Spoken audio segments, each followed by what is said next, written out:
It began on a night that changed everything, a trembling woman clutching her daughter's hand, a furious ex-husband pounding on the door, and a man waiting outside whose name made even the city's darkest hearts fall silent. Vincent Russo.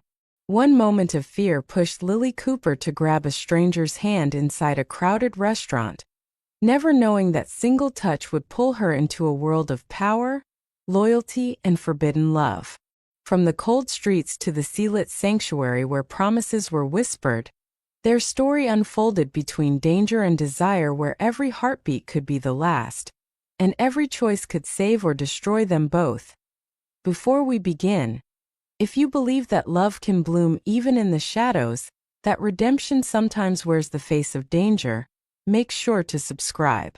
It's free and helps us share more hauntingly beautiful stories from Desire Tales. The scent of expensive cologne and cigarette smoke hung in the air of the upscale restaurant, where I worked, a toxic cloud that seemed to follow me from table to table. My feet ached in the black heels I was required to wear, and the tight pencil skirt restricted my movements as I balanced 3 plates of overpriced pasta on my forearm.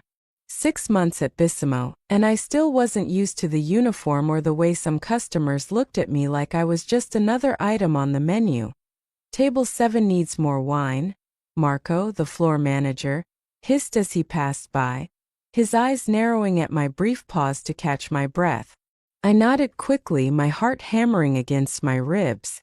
6 more hours of this shift, 6 more hours until I could pick up Emma from my neighbor's apartment and hold my 4-year-old daughter close, breathing in the scent of her strawberry shampoo instead of this suffocating mix of perfume and desperation. The restaurant buzzed with Friday night energy. Couples on dates, businessmen making deals over bourbon, wealthy families celebrating milestones with no regard for those serving them. I kept my head down, trying to be invisible while still being attentive enough to earn decent tips. Every dollar mattered now that I was on my own. "Excuse me, miss. This risotto is overcooked." "I'm so sorry, ma'am. I'll have the kitchen prepare a new one right away." I took the barely touched plate, wondering if her complaint was legitimate or if she simply enjoyed the power of sending food back. As I turned toward the kitchen, the front doors of the restaurant swung open, letting in a blast of autumn air that sent a chill down my spine. And then I saw him, David, my ex-husband.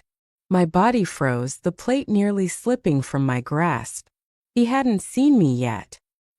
He was speaking to the hostess, one hand casually in the pocket of his tailored suit.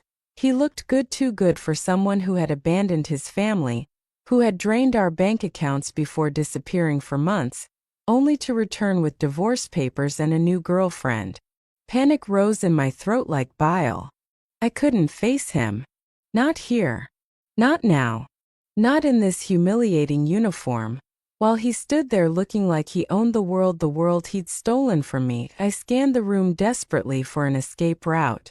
But the kitchen was on the other side of the dining area. I'd have to walk right past him. The hostess was checking the reservation book. Any second now, she would lead him to a table and he would see me. His eyes would widen in mock surprise, and then that smirk would appear, the one that said he'd won. I made a split-second decision. Abandoning the rejected risotto on a nearby empty table, I moved swiftly toward the bar area where a group of well-dressed men sat with their backs to the entrance. Without thinking, I slid into the empty space beside a broad-shouldered figure in a dark suit, and in a moment of pure desperation, I grabbed his hand where it rested on the bar counter. The hand I seized was warm, unexpectedly soft yet firm, with a heavy gold signet ring on the pinky finger. I felt the man stiffen beside me, but I couldn't look at him yet. My eyes were fixed on David, who was now scanning the restaurant, nodding at something the hostess was saying. "I'm so sorry," I whispered urgently to the stranger whose hand I was clutching like a lifeline. "My ex-husband just walked in, and I just can't deal with him right now. Please, just for a minute, pretend you know me." I finally turned to look at the man whose personal space I had so rudely invaded, and my breath caught in my throat. Dark eyes met mine, so intensely brown they appeared almost black in the dim lighting of the bar. They were deep-set under straight brows, observant and eerily still, like a predator assessing whether something was worth the chase. His face was all sharp angles, high cheekbones, a strong jaw darkened by 5 o'clock shadow, and lips pressed into a thin line of surprise or displeasure. I couldn't tell which. He was older than me, perhaps in his early 40s, with salt and pepper at his temples that only enhanced his aura of authority. For a terrifying moment he said nothing, just studied me with those unsettling eyes. Then something shifted in his expression. A decision made. "Alessandra," he said, his voice a low rumble that sent an unexpected shiver down my spine. It wasn't a question but a statement, as if he were choosing a name for me on the spot. "I was wondering where you disappeared to." The accent was subtle but unmistakable, Italian maybe, or Mediterranean. The way he slightly rolled the R in wondering made the word sound exotic. "Sorry to keep you waiting," I managed, my voice steadier than I expected. From the corner of my eye, I saw David being led to a table across the restaurant. He hadn't noticed me yet, but it was only a matter of time. The stranger followed my gaze, his eyes narrowing slightly as they landed on David. Then, with a smoothness that seemed practiced, he shifted his body to shield me from view, simultaneously releasing my hand only to place his own on the small of my back. The weight of it felt both protective and possessive. "Is that him?" he asked, his breath warm against my ear. I nodded, not trusting my voice. "Former husband?" Another nod. "Recent?" "A year." "About a year," I whispered. "But he's been difficult." Something dangerous flashed in the stranger's eyes there and gone so quickly I thought I might have imagined it. His hand pressed slightly firmer. "Vincent," a voice called from behind us, and I noticed for the first time that the other men at the bar were watching our interaction with curious eyes. One of them, a tall man with a scar running along his jawline, seemed particularly interested. "Not now, Enzo," my unexpected savior replied without looking away from me. His tone left no room for argument, and the man named Enzo immediately backed down. I became acutely aware of the strange dynamic I had stumbled into. These weren't ordinary businessmen having drinks after work. There was something about their posture, the deference they showed to Vincent, the way other patrons instinctively gave their group a wide berth. "Your name," Vincent said softly, his eyes still holding mine. "Your real one." I hesitated. Giving my name to a stranger felt intimate, dangerous, even, but he had already helped me without question, and I was still clutching his arm like it was a piece of driftwood in a storm. "Lily," I said finally. "Lily Cooper." Something like approval flickered across his face. "Lily," he repeated, as if testing how it felt on his tongue. "You work here?" I nodded, suddenly embarrassed by my uniform and the desperate situation that had led me to grab this clearly powerful man's hand. "You're afraid," he interrupted, his observation cutting through my attempt to retreat. "Not just of seeing your ex. You're afraid of something else." The accuracy of his words startled me. How could he possibly know about the overdue rent, the threatening letters from David's lawyer, the nights I lay awake wondering how I'd ever rebuild my life? Before I could respond, I saw David stand up from his table, heading toward the restrooms which would bring him right past the bar. "He's coming this way," I whispered, panic rising again. Vincent's response was immediate and unexpected. He raised his hand, and with a subtle gesture I almost missed, the man named Enzo moved smoothly to intercept David, appearing to accidentally bump into him and steer him toward another path. I stared at Vincent in shock. "How did you need to leave?" he said, ignoring my unfinished question. I can't. My shift doesn't end for hours and I need this job. I need the money." Vincent's eyes traveled over my face, taking in exhaustion, worry, Perhaps even the faint bruise on my cheekbone that makeup couldn't quite hide. "What time do you finish?" "Midnight," I replied automatically, then regretted it. He nodded once decisively. "I'll wait." "No, that's not necessary, I'll wait," he repeated firmer this time. "You shouldn't be alone if he decides to linger." A throat cleared behind us. Marco stood there, glaring at me, his eyes darting between us with anger and nervousness. "Cooper, table 12 has been waiting for their check for 10 minutes. He snapped, though his tone was oddly subdued. "She was assisting me," Vincent cut in smoothly, his voice dropping to a register that somehow made Marco take a physical step back. "I believe I requested her specifically." Marco's face paled. "Mr. Russo. I didn't realize." "Of course, sir. Take all the time you need, Lily." He retreated quickly. Mr. Russo. The name meant nothing to me, but it clearly meant something to Marco, who had never before used my first name or given me an ounce of leniency. "You know my boss?" I asked, confusion momentarily overriding my anxiety. A slight smile touched Vincent's lips but didn't reach his eyes. "I know many people in this city. I really should get back to work," I said, stepping away reluctantly. "But thank you truly." Vincent reached into his suit jacket and pulled out a business card, pressing it into my palm. Heavy cream-colored cardstock, just a name and phone number embossed in dark ink. Vincent Russo. "If he approaches you, call this number immediately," he said, closing my fingers around the card. "Anytime." I nodded, slipping the card into the pocket of my apron, aware that I was accepting something far more significant than just a phone number.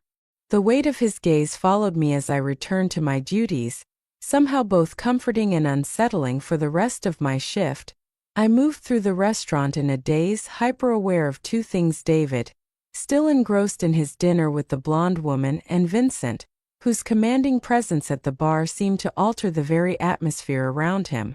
Occasionally, our eyes met across the room, and each time a strange current passed through me: gratitude, curiosity, and something else I couldn't quite name.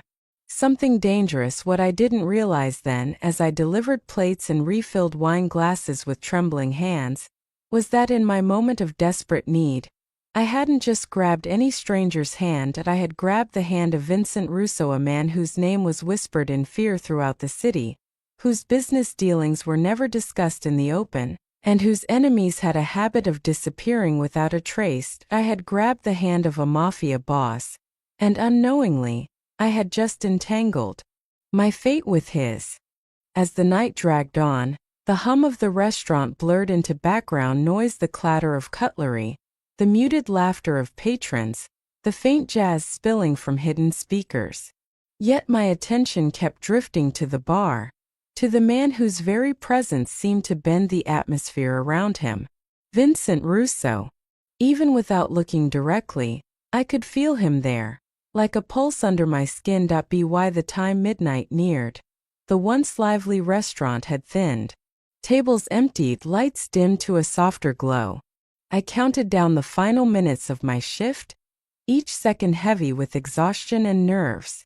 Vincent and his men had moved to a private dining room in the back an hour earlier. I told myself it was a relief, that I could finally breathe again. But as I rolled silverware and napkins, that strange tension in my stomach only grew. He said he'd wait. I told myself not to believe it, that men like him didn't wait for women like me. Yet when I entered the break room to change, there was an envelope waiting on the table, my name scrawled across it in an unfamiliar, precise hand. Marco was leaning against the wall, counting cash. When he noticed me, he straightened abruptly, his expression tight. "Cooper," he said, clearing his throat. "Mr. Russo left this for you."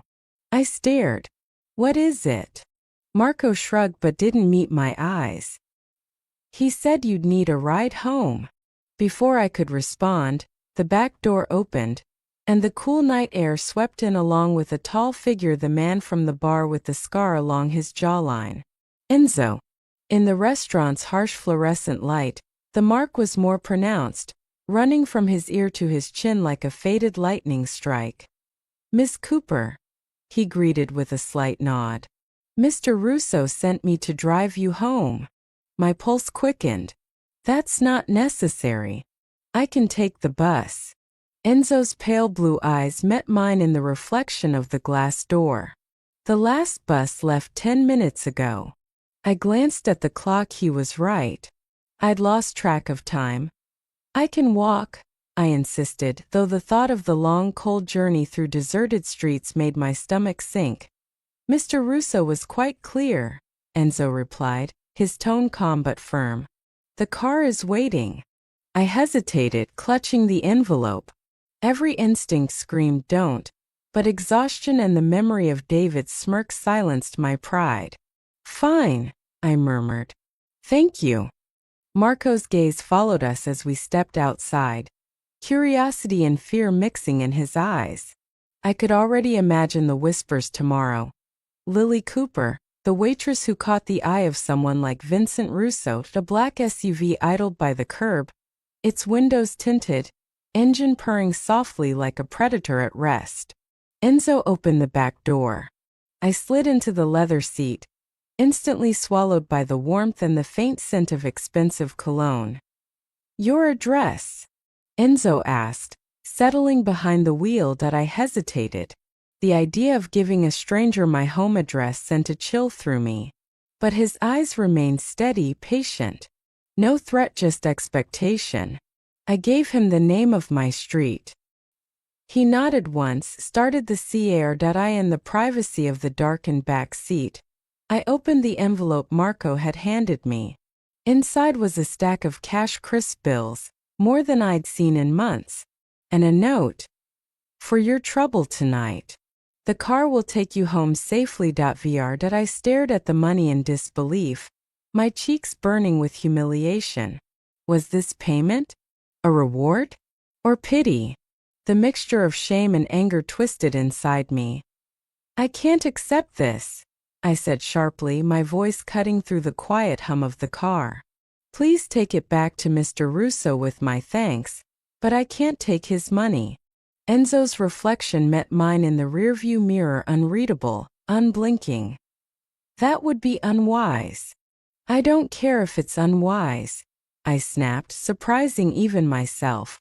"I'm not for sale." For a brief second, something flickered across his face, not amusement but respect. "Mr. Russo doesn't pay for people, Miss Cooper." His voice was steady, almost solemn. "He compensates for inconvenience or rewards loyalty. The distinction matters to him." His words silenced me. I thought of the way Vincent had intercepted David without hesitation, the way Marco had gone pale at his name. Why would he care about my inconvenience? "That," Enzo said after a long pause, "is a question I cannot answer." We drove in silence. The city lights thinned, replaced by cracked sidewalks and graffiti-stained walls. My neighborhood, the kind of place people like Vincent Russo never set foot in. Yet his presence had somehow followed me here, tangible even in his absence. When we reached my building, a tired, 5-story walk-up, Enzo parked and stepped out to open my door with a formality that felt misplaced in this broken corner of the city. The night air was sharp, the chill cutting through my thin jacket. "Mr. Russo would appreciate if you kept the envelope," he said as I stepped out. "Consider it a gesture of goodwill." I looked down at the money, still unsure. Rent, groceries, Emma's winter boots. The part of me that was a mother screamed to keep it. The part that was still a woman, proud and bruised, hesitated. "Tell him thank you for the ride," I said finally, my voice softening. "And for earlier." Enzo nodded once, then handed me a small card identical to the one Vincent had given me at the restaurant. "Mr. Russo's private number. He suggested you keep it somewhere safe." Before I could reply, my attention was drawn to a car parked across the street. A silver Audi, engine off, windows up, but I knew that silhouette instantly. David. Fear shot through me like ice water. How had he found my new address? I'd changed numbers, moved across the city. My throat tightened. Enzo followed my gaze, his posture shifting subtly, every line of him suddenly alert. Is that him, your ex? I nodded, unable to speak without another word. Enzo stepped forward, positioning himself between me and the car. His hand disappeared briefly inside his jacket. I didn't want to know what he was holding, then returned to his side. Go inside, Miss Cooper. Lock your door. I'll ensure he doesn't follow. You don't have to, I insist. Mr. Russo would be displeased if I left you unprotected. That single word, displeased, carried a weight that froze me where I stood. Not for my safety, but for what it implied about Vincent's power. I hurried inside, heart pounding, climbed the narrow stairwell to my apartment, and found Mrs. Patel, my elderly neighbor, waiting with a kind smile. She's sleeping, Mrs. Patel whispered. Not a peep all night. Such a good girl. Relief crashed through me. Thank you, I breathed, stepping inside. Emma was curled on the fold-out couch, her small hand clutching her stuffed rabbit.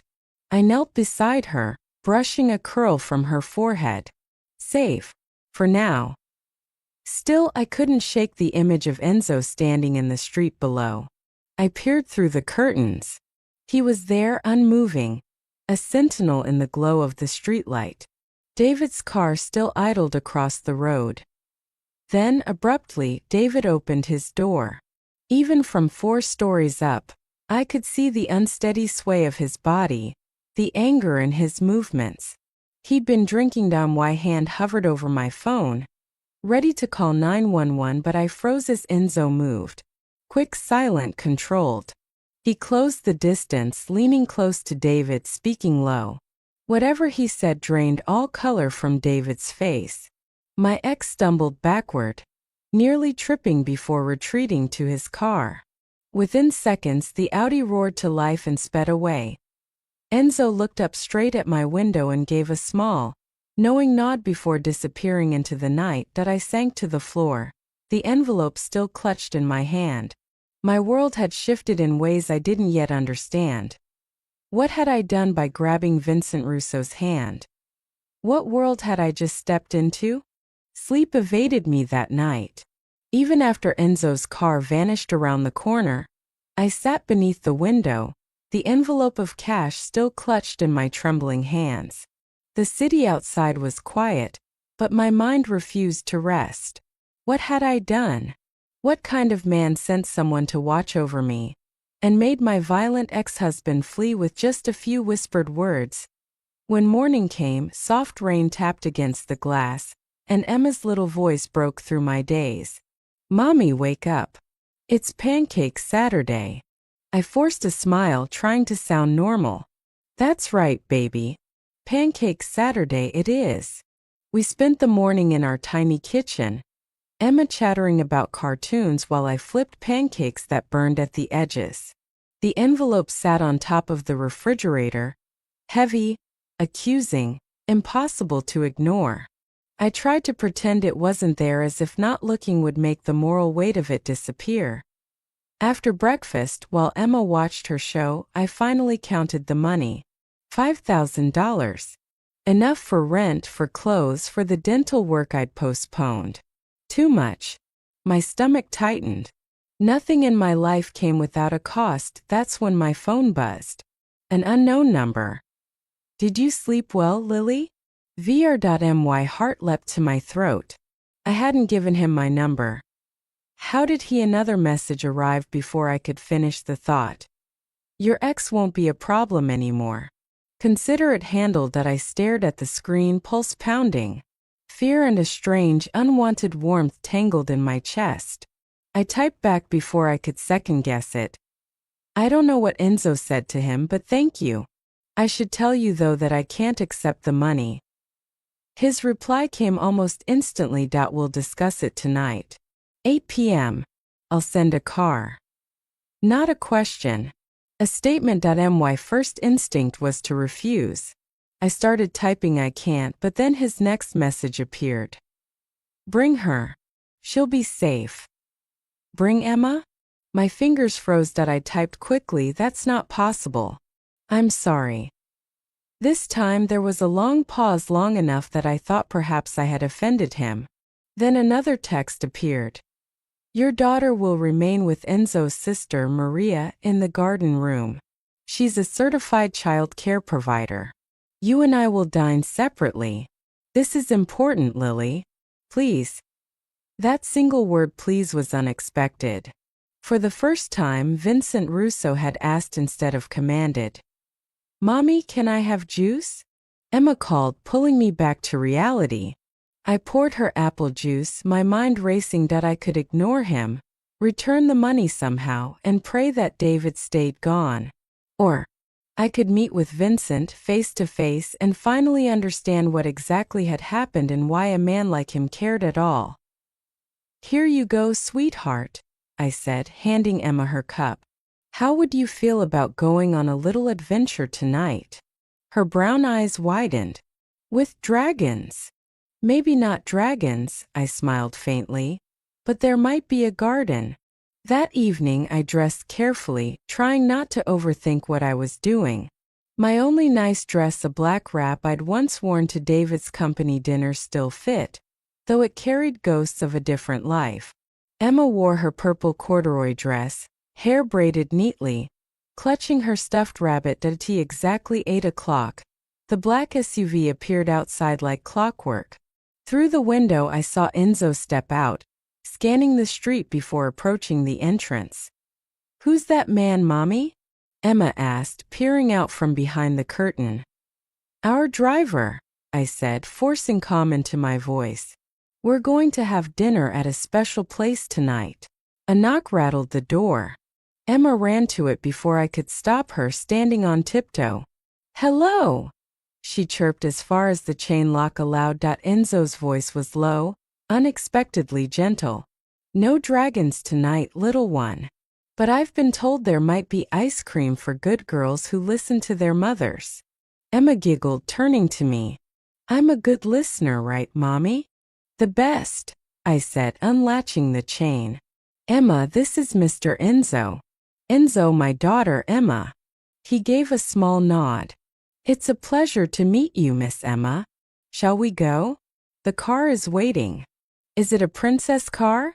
She asked, slipping her tiny hand into his. Something like that, he replied, almost smiling as I locked our apartment door. A voice inside me screamed, don't go. But another, quieter voice, the one that remembered David's threats, the bruises, whispered, you can't stay where fear finds you. The SUV's interior glowed softly, all leather and silence. Emma bounced in her booster seat, delighted by the cup holders. I sat rigid, my nerves taut. Mr. Russo is looking forward to seeing you again, Miss Cooper, Enzo said from the driver's seat. Eyes flicking to mine in the mirror, we drove through the city, leaving behind the flicker of streetlights and neon signs, trading them for wide, tree-lined roads. The car turned onto a quiet avenue lined with high walls and iron gates. Where are we going? I finally asked. Mr. Russo's residence, Enzo replied simply, his home. My pulse stumbled. This wasn't dinner in a restaurant, it was something more personal, more dangerous. The gates opened silently as guards stepped aside.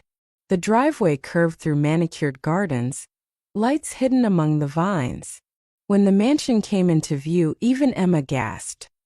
Wow, is this where the king lives? She whispered. Something like that, sweetheart. The car stopped before grand double doors. Before Enzo could move, one of them opened, and a woman appeared, petite, graceful, dark hair tied back in a neat bun. You must be Lily, she said warmly, her accent lilting, familiar. And this beautiful girl must be Emma. I'm Maria. Emma clung shyly to my leg but waved. Hi. It's nice to meet you, I said, shaking Maria's hand. Thank you for watching her tonight. It's my pleasure. Vincent told me she's a special little girl. Maria knelt to Emma's level. I have a garden room with flowers that light up at night, and there's a teddy bear waiting who needs a friend. Would you like to meet him? Emma's eyes widened. Yes, please. Can I, Mommy? I hesitated, glancing toward the glass-walled room Maria had pointed to, visible from the entry hall, filled with glowing blooms and soft lights. Go ahead, baby. I'll be right here. You can see us the entire time, Maria assured me. And there are cameras everywhere. She'll be perfectly safe. Okay, I whispered. Emma skipped off, hand in Maria's, chattering about light-up flowers. I watched until she disappeared behind the glass, my heart aching with both relief and unease. Mr. Russo is waiting in the library, Enzo said quietly behind me. This way, please. The mansion was breathtaking: marble floors, warm golden light, the faint scent of cedar and smoke. Every piece of furniture looked chosen, not flaunted. Power without ostentation. At the end of a long corridor, Enzo stopped before a pair of carved wooden doors. Mr. Russo values his privacy. What you see and hear tonight should remain between you and him. It wasn't a threat, but it wasn't a suggestion either. I understand, I said softly. He nodded, opened one door, and gestured me in. The library took my breath away. 2 stories high, lined with books from floor to ceiling, a spiral staircase curling upward, and a fire casting warm shadows across the room. Before it, standing in a halo of amber light, was Vincent Russo. He turned when I entered, and for a moment, the world stilled. Out of the dim restaurant lighting, he looked even more striking: tall, broad-shouldered, dark suit perfectly tailored. His presence filled the room effortlessly. Lily, he said, my name a low hum in that accent that still sent a shiver through me. Thank you for coming. The door closed softly behind me, sealing the world away. And in that instant I realized, this was no longer a chance encounter with a stranger. This was the beginning of something else, something that might save me, or destroy me. The door clicked softly behind me, sealing the world outside. The crackle of fire filled the silence as Vincent Russo turned fully to face me. In the warm glow, his dark eyes reflected the flame: steady, unreadable, dangerous, yet strangely calm. Your home is beautiful, I managed, because it was safer than asking the 1,000 questions burning in my mind. A faint smile tugged at his lips. Thank you. Would you like a drink? Wine, perhaps? I shook my head. No, thank you. I need to keep a clear head for Emma. Something like approval flickered across his expression. Of course. Please sit. He gestured toward 2 leather armchairs near the fireplace. I perched on the edge of one, my back straight, hands folded in my lap to hide their trembling. Vincent sat across from me, every movement deliberate, controlled. Up close, I could see the faint scar above his brow, the fine lines at the corners of his eyes, traces of a life lived hard. You're afraid, he observed quietly, his gaze fixed on me. You don't need to be. Not of me. I don't even know you, I said before I could stop myself. But I know enough to understand you're not just a businessman, Mr. Russo. Vincent, he corrected gently. And no, not just a businessman. But tonight, I'm simply a man having dinner with a beautiful woman who interests him. Heat crept up my neck at his directness. Why? I asked, my voice almost a whisper. Why would someone like you be interested in someone like me? He studied me for a long moment, his eyes softening. Someone like you? He leaned forward, elbows on his knees. A strong woman raising a child alone, working multiple jobs, surviving despite everything. You underestimate your worth, Lily Cooper. The words hit me like a physical touch, kind, powerful, unfamiliar. For so long I'd been told I was nothing. Hearing that from him stirred something deep inside, something long dormant. He smiled slightly. Last night when you grabbed my hand, you did something no one has done in a long time. What's that? I asked softly. You surprised me. His tone was sincere, almost thoughtful. In my world, surprise is rare. People are predictable, driven by greed, fear, ambition. But you acted on instinct. Pure instinct. No calculation. It was refreshing. I didn't know what to say, so I changed the subject, my curiosity edging past my fear. What did Enzo say to David last night? Whatever it was, it worked. I've never seen him back down like that. Vincent's expression hardened, the warmth fading from his face. He told your ex-husband that if he ever approached you or Emma again, there would be consequences he couldn't imagine. And David believed him. People tend to believe Enzo. His words were calm, but the implication was chilling. Your ex-husband is a coward, he continued evenly. He preys on those he sees as weaker. Show him real power and he crumbles. I thought of David's pale, frightened face the night before. For the first time in years, he'd looked afraid. Will he stay away? I asked quietly. Vincent nodded once, firm and certain. He's been made to understand that you and Emma are under my protection now. That word protection sent a conflicting rush of emotions through me. Relief, gratitude, and something that felt dangerously close to belonging. I appreciate what you've done, I said, steadying my voice. But I can't be indebted to you. The money, the car, the threats, it's too much. I don't have anything to offer in return. His eyes darkened. I'm not looking for repayment, Lily. Everyone wants something, I said quietly, bitterness creeping in. He tilted his head slightly, acknowledging the truth in my words. What I want is simple dinner, conversation, your company freely given. Just dinner.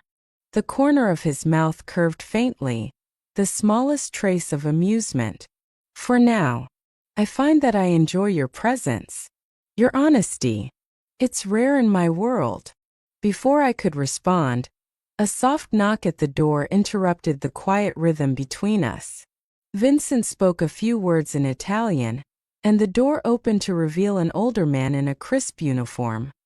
Dinner is served, sir.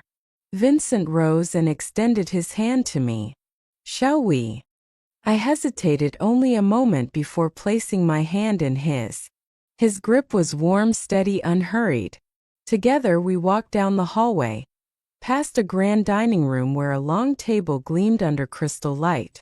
But instead of stopping there, he guided me to a smaller, glass-walled terrace overlooking the illuminated gardens. A table for two waited beside the windows, candles flickering in the center. Beyond the glass, I could see the garden room glowing softly with enchanted light, where Emma played with Maria, her laughter faint but bright through the distance. She's safe, Vincent said, following my gaze. Maria is my sister. There's no one I trust more with children. Your sister? I asked, surprised. He nodded. Yes. She was a kindergarten teacher before. Certain events made it safer for her to work privately.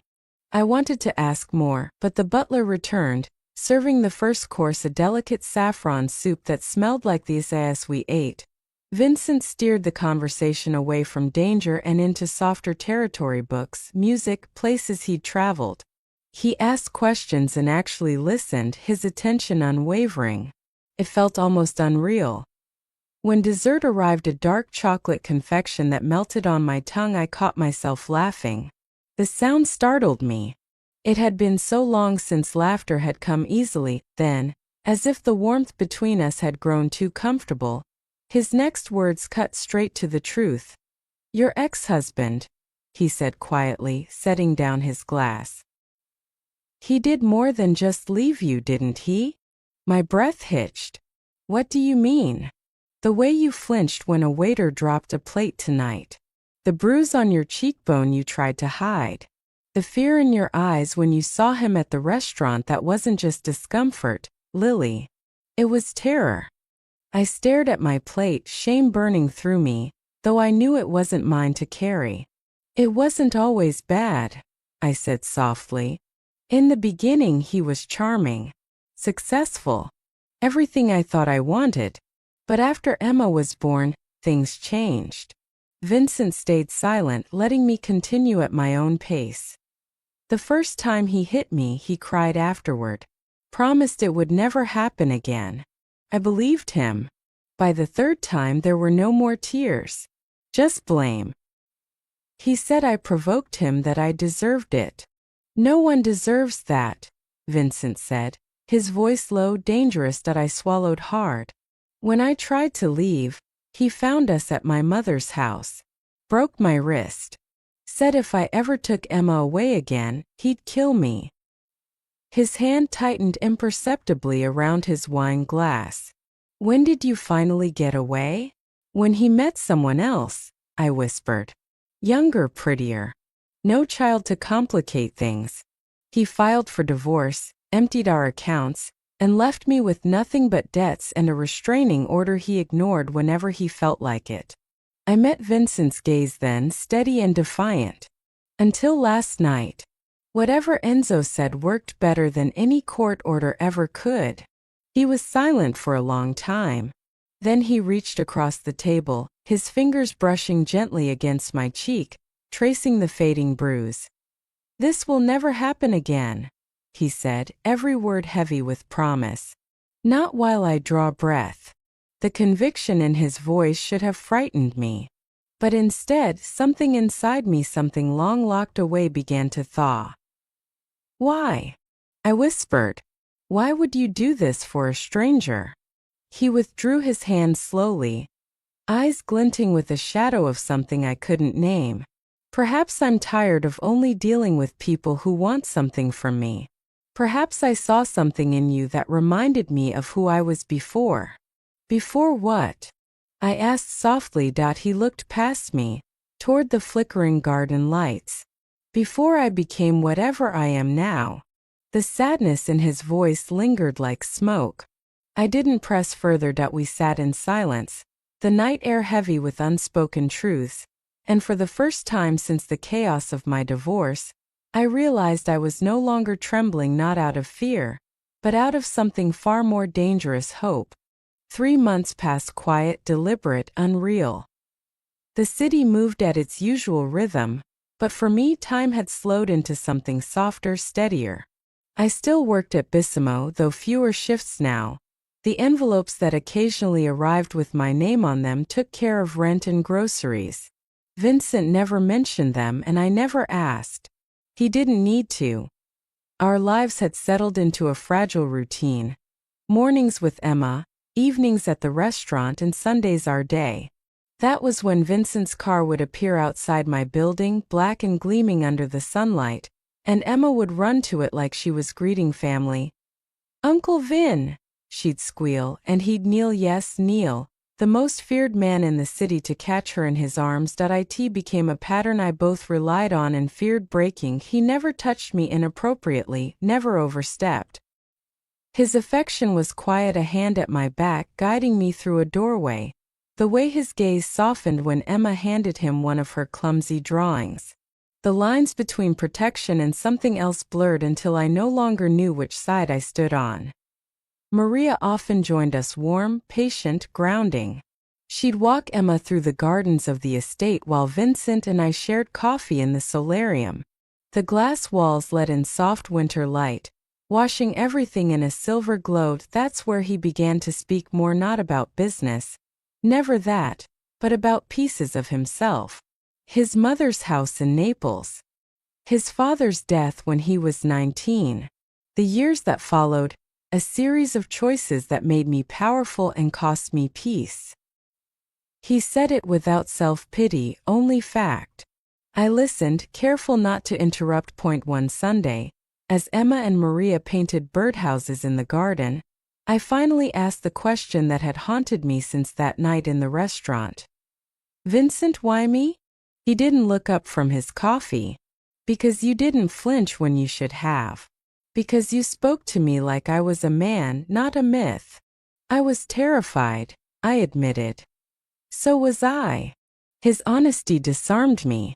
For a long moment we said nothing, only watched the reflection of the winter sun in the pond beyond the glass. Sometimes I caught glimpses of the world he came from, the men who waited outside the gates in black suits, the coded phone calls in Italian he took before stepping out of earshot. Once, while leaving, I saw Enzo checking the underside of Vincent's car with a mirror. Danger existed, always near, but never crossing the invisible line that surrounded me and Emma, until one evening it was late, and I was closing the restaurant alone. Marco had left early, muttering something about a delivery. I was counting tips when I heard the door open. The front lights were off, only the bar glowed dimly. "Sorry, we're closed," I began, then froze. It was Enzo. He looked more tense than usual. "Miss Cooper, Mr. Russo is expecting you." I frowned. "Now? It's almost midnight." "It's important." The tone left no room for argument. I grabbed my coat, checked my phone. A message from Vincent. "Come to the house. Bring Emma." I'll explain. By the time we arrived, the mansion was lit up like daylight. Maria met us at the door, her face pale but composed. "He's in the study," she said quietly. "Emma can stay with me." Emma was half asleep, clutching her rabbit. I kissed her forehead before following Maria down the corridor. The door to the study was ajar. Inside, Vincent stood before the fireplace, his jacket off, sleeves rolled up, the faintest tremor of fatigue in his posture. "Vincent," I whispered. He turned, and for the first time since I'd met him, he looked vulnerable. "I didn't want to bring this to your door," he said. "But sometimes the past refuses to stay buried." He gestured for me to sit. I didn't. "What happened?" He exhaled slowly. "One of my former associates, someone who didn't take kindly to me walking away, made a mistake tonight. He came too close." My pulse quickened. "Too close." "He followed Enzo back from a meeting. My men intercepted him before he could do anything foolish. But it's a reminder that I can't protect you from everything while I'm still tied to this life." I swallowed hard. "You're leaving it?" His eyes met mine, dark, resolute. "I'm trying. For years I've built a world on loyalty and fear. You and Emma. You showed me something else." The silence between us stretched. The fire popped, sending sparks into the air. "When I'm free of it," he said softly, "I want to build something clean. Something real. But until then, you must trust me to keep you safe." "I already do," I admitted. The truth startled me because it was real. Somewhere between gratitude and affection, I'd started to trust him completely. He nodded once, as if acknowledging a pact neither of us had planned. "Good. Then promise me one thing: if I call, you answer. No matter the hour." "I promise. And if you ever feel unsafe, I call you."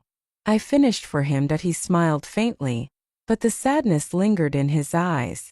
"You learn fast." That night, before leaving, I stopped outside the door of the garden room. Through the glass, I saw Emma asleep on Maria's lap, her head nestled against the woman's shoulder. Maria looked up, smiling softly. "She feels safe here," I whispered. "Then so should you," she said gently. "Vincent doesn't let many people in. You're different. He's changing because of you." I wanted to deny it, but as I watched him through the window, standing alone by the fire, shoulders heavy with something he didn't yet know how to lay down, I felt it too. He was changing. And so was I. Whatever this was between us, it was no longer born of fear. It was something dangerously close to love. The invitation came quietly, handwritten, without flourish. "Pack light. For a few days. Enzo will pick you up at 10. Signed simply, Viator. It had been 3 months since that night in the study. Since the man who once commanded fear across the city had stood before me, admitting he wanted a different life. I didn't ask questions. I didn't need to. Somewhere between the dinners, the quiet conversations, and the moments of stillness, trust had replaced the fear I once felt. When the car arrived that morning, the city was cloaked in fog. Emma bounced with excitement in the back seat, clutching her rabbit and humming to herself. "Where are we going, Mommy?" "I'm not sure," I smiled. "But it sounds like we'll see the ocean." Hours passed. The air grew saltier, the landscape greener. And then suddenly open sky, endless blue, and the sound of waves crashing against rocks. The car stopped before a secluded villa perched on a cliff above the sea. White walls, terracotta roof, surrounded by olive trees bent by the wind. It was simple but breathtaking. Vincent was waiting at the gate. Gone was the suit and the weight of the city. He wore a white linen shirt, the sleeves rolled to his forearms, dark hair tousled by the breeze. He looked younger somehow, or perhaps just lighter. "Welcome, Lily." His voice blended with the rhythm of the waves. "You didn't tell me where we were going." He smiled faintly. "If I had, would you have come?" I glanced at Emma, who was already chasing a butterfly near the stone path. "Probably," I admitted. "She's been talking about the beach for weeks." Then I chose well. Maria appeared from the terrace, waving from under a sun hat. "I'll take Emma down to the shore. There's a tide pool full of starfish she'll love." "Thank you," I said, but my gaze lingered on Vincent. His eyes met mine, unreadable, until Emma's laughter echoed down the path. Then he said softly, "Walk with me." We followed a trail that wound through tall grass and opened onto a private stretch of sand. The sea was restless, wild, untamed like him. The air tasted of salt and something else I couldn't name. "I didn't know you had a place like this," I said. He looked out toward the horizon. "It belonged to my mother. She used to bring me here when I was a boy. Said the sea could wash away anything, even sins." "Did it?" I asked quietly. "Not yet," he murmured out. We walked in silence for a while, the surf curling around our ankles. He stopped near a cluster of driftwood, picked up a small seashell and turned it over in his palm. "I wanted you to see this place because it's where I come when I need to remember who I am." There was a heaviness to his tone that made me hold my breath. "The men I've worked with, the things I've done, they don't let go easily. But I'm trying to step away. 2 months more, maybe less. Enzo's taking care of the transition. When it's done, I'll be free." I studied him, the wind tugging at his shirt, the ocean spray catching in his hair. "And after that?" He met my gaze, his eyes dark and unflinching. "After that, I want a life that doesn't end in blood. A home where no one knocks at midnight. A world where Emma can laugh without bodyguards at the door." The rawness in his voice caught me off guard. I looked away, toward the horizon where the sun was sinking, bleeding gold into the waves. "That sounds like peace," I said softly. He stepped closer, close enough that the warmth of him reached me through the sea breeze. "It sounds like you, Lily." My breath hitched. The words hung between us, simple, undeniable. When I didn't speak, he reached into his pocket and pulled out a small box. Not velvet. Wood. Worn smooth from years of handling. Inside lay a ring sapphire, deep and shifting like the sea itself. "It's beautiful," I whispered. "It was my mother's," he said quietly. "She wore it until the day she died." "It isn't an engagement ring, Lily." "Not yet. Think of it as a promise." "A promise?" He nodded. "That I'll finish what I started. That I'll walk away from all of it. That when I come back, if I come back, I'll be clean." The word struck something deep within me, equal parts hope and fear. "And if you don't come back?" He didn't answer right away. The waves roared louder, filling the silence. Finally, he said, "Then this place will belong to you and Emma. Everything I have will." "That's also part of the promise." Tears blurred the edges of the world. "You can't just," he shook his head gently. "It's not about money, Lily. It's about meaning. You gave me something no one else ever could, a reason to stop." He slipped the ring into my palm and closed my fingers around it. The sapphire caught the last light of day, glinting like a heartbeat. "Keep it until I earn it," he said. "When I do, you'll know." For a moment I couldn't breathe. I looked at him, this man who had lived in shadows for so long, now standing before me with the setting sun at his back, promising a future he wasn't sure he deserved. And then quietly I said, "I'll wait." Something softened in his expression. Relief, maybe. Gratitude. Something dangerously close to love. As the tide rolled in, he reached out, brushing a strand of hair from my face. "The sea remembers everything," he murmured. "Even promises whispered against the wind." The world held still. The ocean, the sky, the sound of Emma's laughter carried on the breeze, all of it felt suspended, timeless. In that fragile dusk between day and night, between his world and mine, I believed him. And for the first time I let myself believe in us. The evening after we came back from the sea felt different. The city air was heavy again, thick with noise, with secrets, with the kind of tension that had once been my normal. For days, Vincent and I exchanged brief texts. His tone was warm but measured, like a man walking a tightrope between two worlds. Then one afternoon, an envelope appeared outside my apartment door. Black. No return address.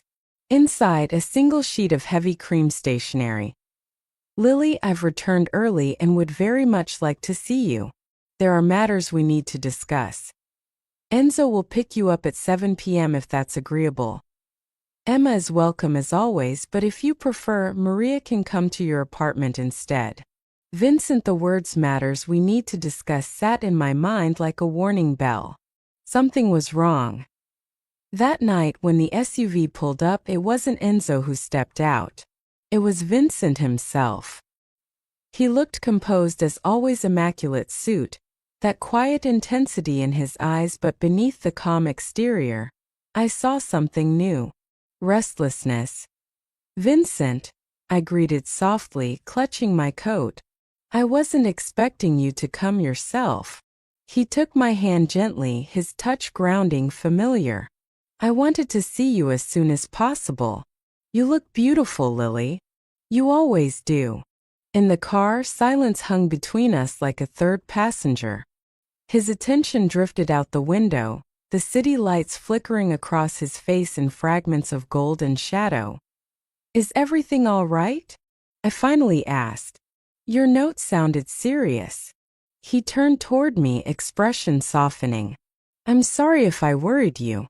Yes, there are serious matters, but nothing for you to fear. I thought we might talk somewhere more private." We drove beyond the city, past the last of the lights, until the dark opened into the sound of waves. The beach house waited, glass and stone perched against the cliffs, the same place where he had first spoken of promises. Inside, the fire burned low, the sea roaring faintly beyond the glass.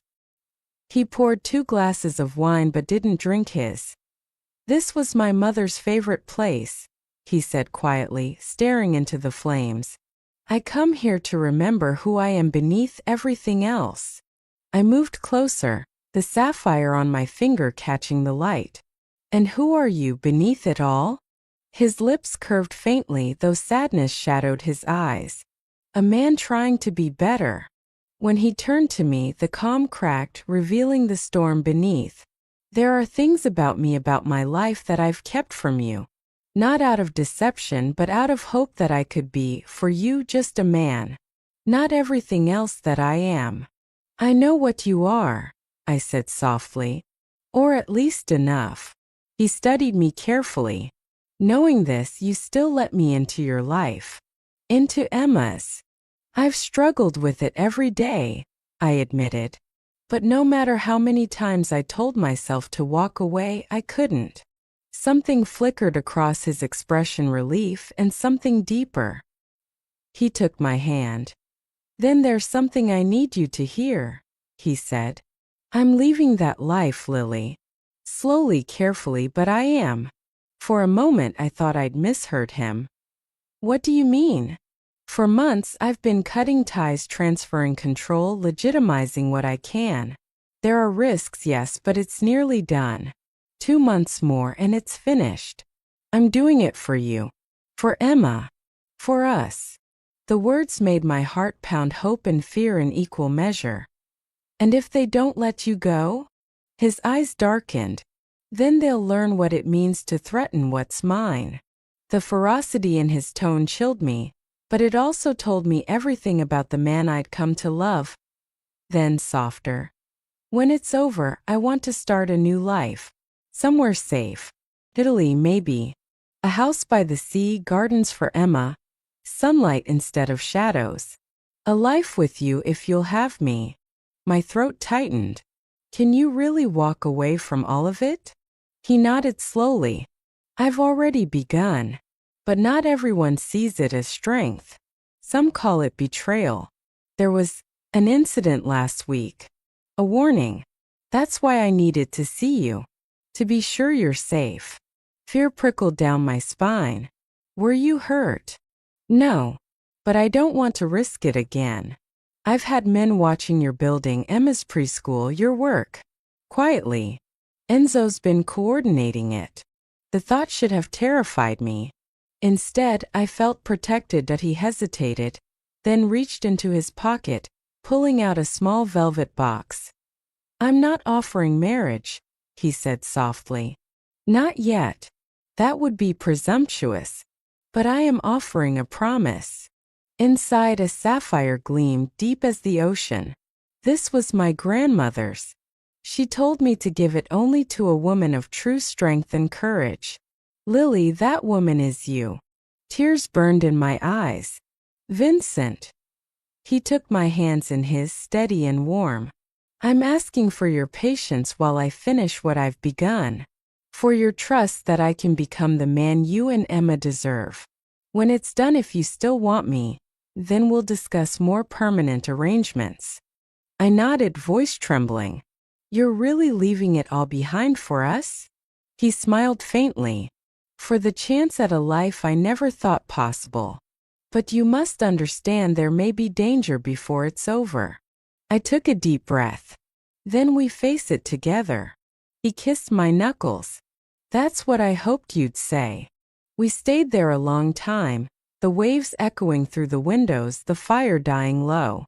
When he finally kissed me, gentle, searching, certain the world outside fell away. But reality returned that night. Hours after he dropped me home, a knock echoed through my apartment. I thought it was him coming back for something forgotten. I opened the door without checking. David stood there. Drunk. Furious. So it's true, he spat, shoving past me into the living room. You're sleeping with the mob now? Fear froze me, then curdled into anger. Get out. I lose everything because of you, my daughter, my reputation, and you get jewelry from criminals. How long have you been whoring yourself out to Russo? Stop it. I snapped, reaching for my phone, but he grabbed my wrist, twisting until pain shot up my arm. You think I don't know about his men? I've been watching. Waiting. They slip up and here I am. To see what kind of mother you've become. Let go of me, I said steadily, or I'll scream. He laughed, bitter, ugly. The police? You think they'll help the mob boss's woman? Something in me broke then. I twisted hard, using the move Enzo had shown me weeks earlier. My wrist came free and I stood my ground.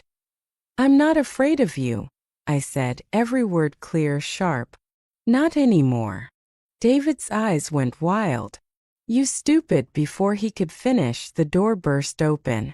Enzo filled the frame, pale eyes cold, his voice like steel. Mr. Cooper, I believe you're trespassing. David froze.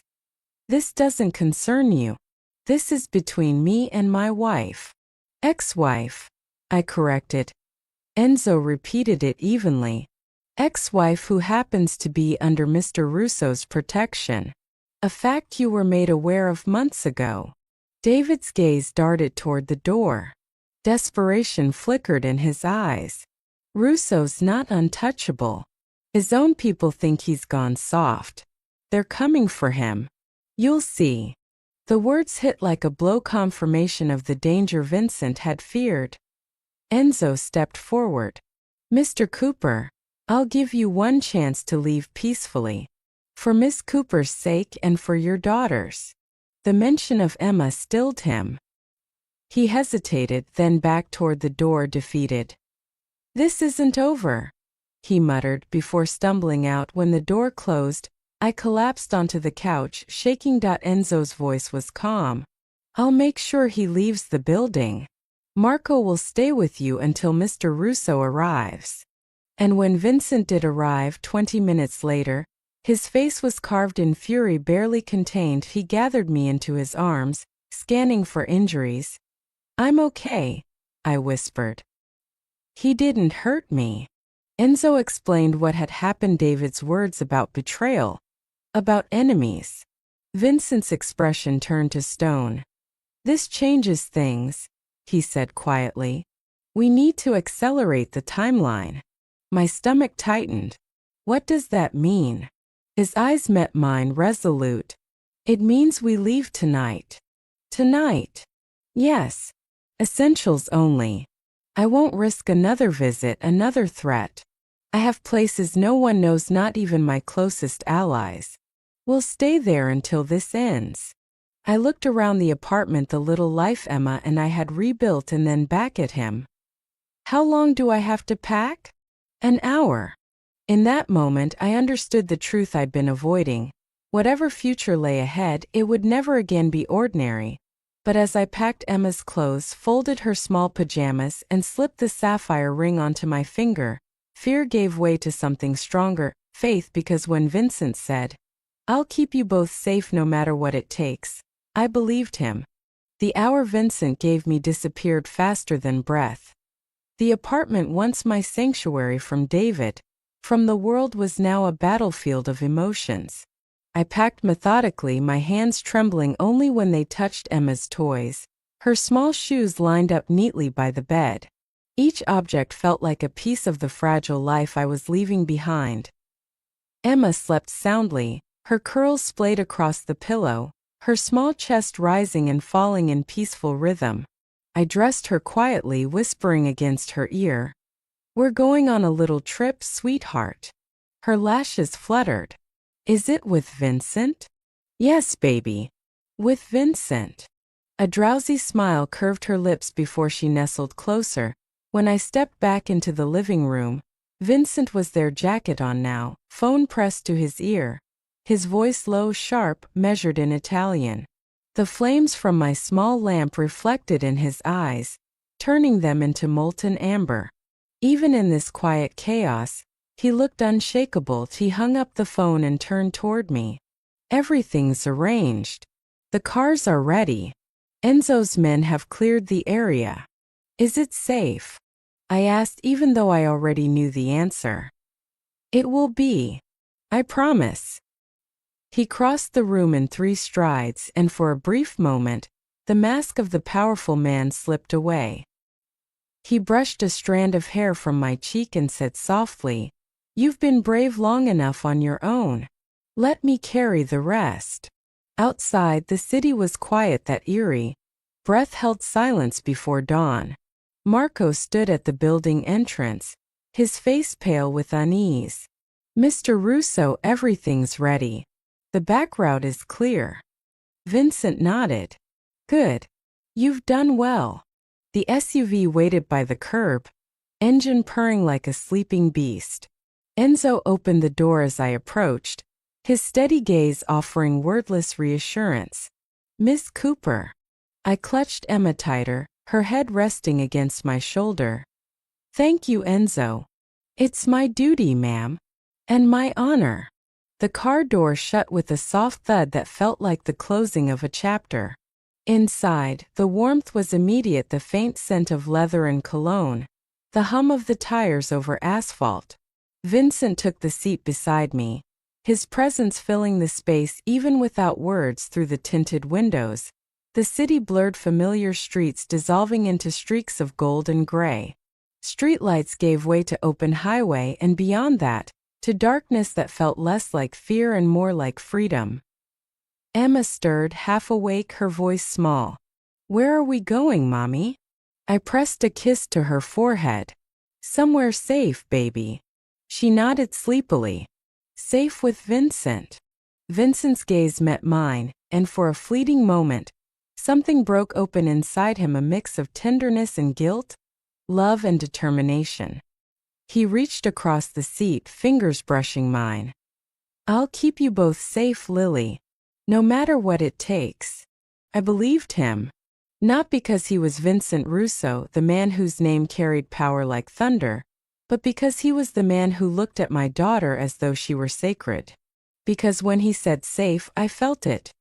The miles slipped past. At some point, Emma fell asleep again, her small body nestled between us. Her stuffed rabbit tumbled into Vincent's lap. Without a word, he picked it up carefully, smoothing its worn ears before placing it beside her. The gesture was so simple yet so human, so achingly gentle that my throat tightened. Outside, the horizon began to pale. The first hint of dawn broke through the blackness, faint streaks of blue and rose bleeding into the night. Vincent's reflection shimmered in the glass, his profile sharp, beautiful, haunted. 2 months, he said quietly, almost to himself. That's all I need. Then it's done. Then a lifetime if you'll have me. I turned to him. I'll have you. He exhaled, the faintest tremor of relief threading through his composure. He lifted my hand, brushing his lips across my knuckles. Then it's settled. We drove on in silence. The kind that doesn't need to be filled, the kind that hums with understanding. The city was far behind us now, its skyline reduced to a faint glow on the horizon. Ahead lay the unknown, a road that twisted through hills and forests toward a place I hadn't yet seen but somehow already believed in. Vincent's hand found mine again. The sapphire ring glimmered faintly between us, a promise caught in the soft light of morning. As the SUV rounded a bend, the world outside transformed. The sun breached the horizon, spilling light across the fields, igniting the mist with gold. It felt like watching the world reborn, raw, trembling, full of possibility. Emma stirred again, blinking at the sunlight. Is this our new home, Mommy? I smiled, tears catching in my throat. It will be, sweetheart. One day soon. Vincent looked at me then, truly looked, as though memorizing this moment, as though the morning itself was an oath. 3 months ago, I had been a frightened woman hiding behind a tray of plates in a crowded restaurant. A woman running from a past that refused to die. A woman who reached for a stranger's hand, desperate, trembling, unaware of the storm she was about to awaken. Now, that same hand rested over mine, steady, sure, promising a future I had once been too afraid to imagine. That I turned toward the window, watching the sunlight spill over Vincent's profile, over Emma's sleeping face, and whispered to myself, maybe this is what redemption looks like. He heard me. His lips curved, faint but real. No, Lily. This is what love looks like when it refuses to die. The car carried us forward, through the last remnants of night and into the promise of morning. Behind us lay everything we'd lost. Ahead waited everything we hadn't yet dared to hope for. And as the road unspooled beneath the rising sun, I understood. Some endings are really beginnings, because I had grabbed a stranger's hand to escape my past and found, in his grasp, the rest of my life. Which moment in this story made your heart ache or believe in love again? Share your thoughts in the comments below, and don't forget to subscribe for more passionate, emotional stories from Desire Tales.